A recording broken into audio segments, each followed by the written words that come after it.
Thank you, Linda. Thank you very much, and everybody. I'm so glad to be part of this webinar today, which is we are having to discuss very important issues that actually affects the youth, and because even the youth are the future of any country and any group of people. Now, I work in a community media house in Kibera. Kibera is an informal settlement in Nairobi, and it's regarded as one of the largest informal settlements in the world. And currently, it has a population of about 200,000 more, that's according to the Kenyan census, but according to organizations, depending on what kind of organization, depending on how they describe Kibra, it ranges to about 500,000 people, and even some organizations say that there are about 1 million people now, depending on how they describe Kibera. And in Kibera, climate extremes are a matter of concern, so much concern, and not only floods, as we may think, but any kind of climate extreme can be of a matter of concern, including extreme temperatures, including strong winds and such kinds. But the one that affects us the most is floods. And for floods, it doesn't have to be heavy rain for floods to occur in Kibra, because the way the area, the place it's located, and also other factors that affect the waters coming into Kibra, and that's including drainage systems and factors like buildings that we have around Kibra. Now, in Kibra, we have planning in waste management that includes sewerage and also solid waste management system. So we don't have a proper place to dispose of waste, and that is the issue, because whenever it rains just a little, the flood will come into the informal settlement, because the waste that is disposed anyhowly without any proper management system will always block the waters from and in the past was a dam called Nairobi Dam. Nowadays, I prefer to call it Nairobi sewage, because it's no longer a dam, because the waste that comes out of Kibra, all of it goes to that place, and now it's messed up actually. So the lack of proper solid waste management system becomes an issue when it comes to raining, because now we will have stagnant water, we'll have flooding every time, because now the water will have nowhere to go into people's houses, because people have built everywhere, even close to rivers, on top of drainages, almost everywhere. The density in Kibra is an issue of concern, and also the structures that are built in Kibra are made of iron sheets and mud sometimes. That makes it hard for water to actually, that causes flooding. Now, in relation to sanitation, it's obvious that if there's no proper solid waste management system and there is no sewage system, then in any time flooding occurs in Kibra, it poses a challenge and also a risk to the people living in the informal settlement. And like a month ago, we lost 5 people who were youth, and that's through flooding, because there was breach of the drainage, and so through that flood occurred, and that rained about 30 minutes, and so we lost 5 people from that. Another issue is when it rains, because in Kibra, people who build structures along the rivers and along a drainage system. This is to reduce cost of construction of these toilets, construction of pit latrines. Now they don't have to dig a hole, they just put a structure close to a river so that when it rains, the water washes away the waste, and that's it. They don't have to pay for exhausters, don't have to do any rehabilitation to those structures.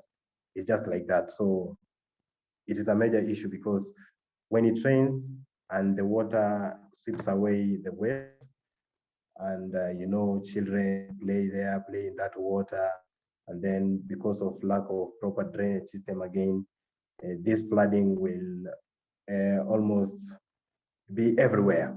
So that means it poses a danger and a risk of infections and waterborne diseases, diseases like cholera, like typhoid, that kinds of diseases, also diarrhea.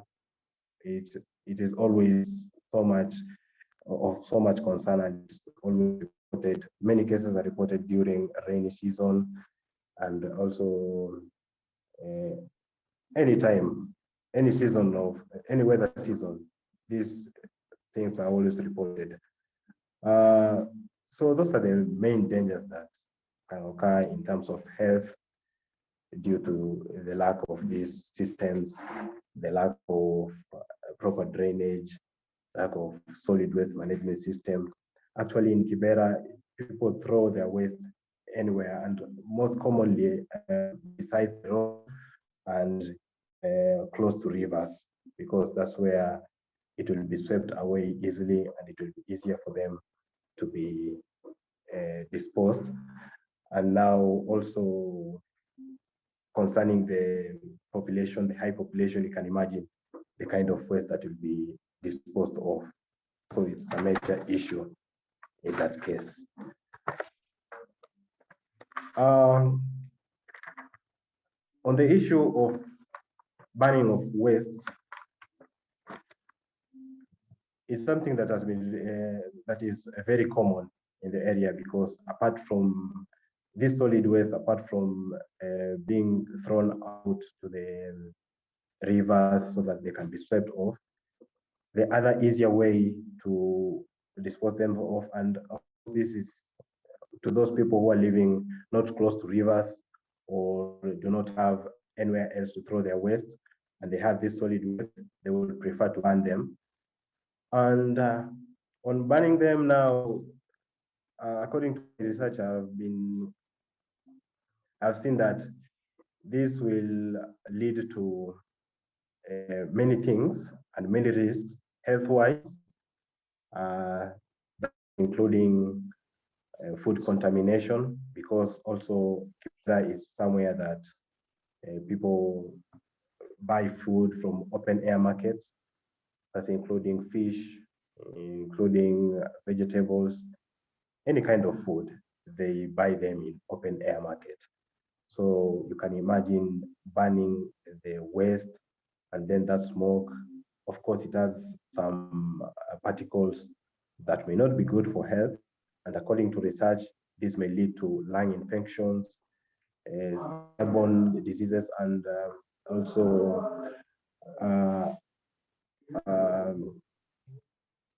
diseases like bronchiolitis, allergies. Myself, I'm also a victim of this. I have eye allergy, and according to my physician, he told me that it might be due to smoke and also dust. So it's something that I've also seen from my peers and many other people in Kibra. Apart from allergy, there's also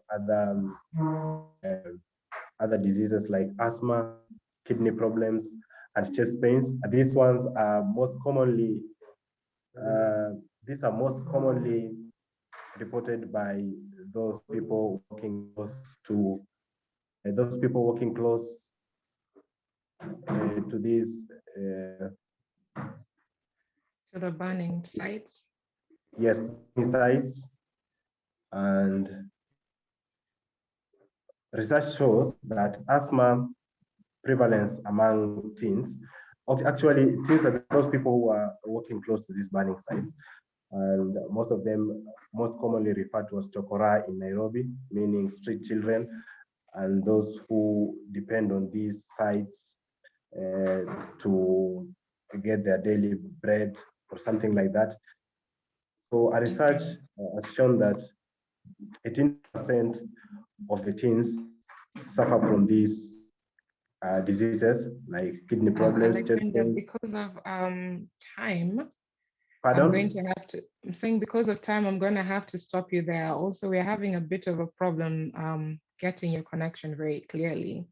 But we have been able to catch a few points from you talking about the issues, the health issues like asthma and other complications, particularly for the youth and young people who make a living going through garbage. So those were impacted specifically through that. And we're really sorry to hear about the young person who lost his life as a result of flooding in Kibera.